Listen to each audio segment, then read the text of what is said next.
What's your take on LA? I was just with Cliff, and he was saying you just find this a different kind of playground. He said, I've lived here forever, but this is like a different playground for Nick. What's it about LA that gets you? Well, everything. It's a very mysterious city, you know, and from a foreigner, it's like almost stepping into the moon because everything is kind of heightened. Everything is real, but it's heightened. So for us to come here, it's like going to Disneyland. It's a crazy ride. Was this? There's an element to this film that's throughout the whole thing that's this cultish horror. Was that always your intention when you were going to make this film about women and a young girl? Was it always going to be about horror and like this scary element to it? Well, I like the idea of because there's so much occultism in the mythology of Hollywood.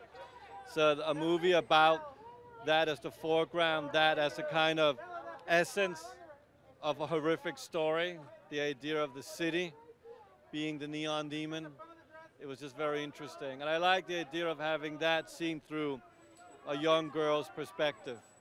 And that young girl in Elle, I haven't seen her in a role like this before. What was it like working with her in something that's, you see her out of character and she's still just a very, very sweet person, and you see her in the role and she becomes kind of scary too. Can you kind of talk about her in the role? Well, I mean, there was really no one else to cast. Liv had seen a movie she had done, and we were sent a photo fashion shoot of her, and we were like, she's the one. It's her, you know. And so it was like, get Elle Fanning, and she came to our house here in LA. We were renting, and was like, I would like to be a 16-year-old girl. Are you okay with that? She was like, yeah, sure. So this is the movie, this is the idea. Are you into it? And happily she agreed.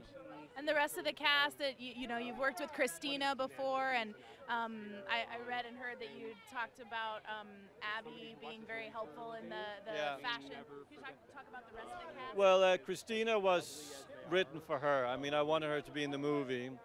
And Abby Lee, who I met in a casting session, was both a supermodel, so it was like real life imitating real life. So she became also very helpful in the authenticity. Bella, who's standing right there, I saw at a casting, and then Desmond Harrington, the same thing, and then of course Carl, same approach. It was actually Gaspar Noé who suggested that I use him, and so I met. And then of course it all went down to Keanu Reeves, who was just like the great, oh my goodness.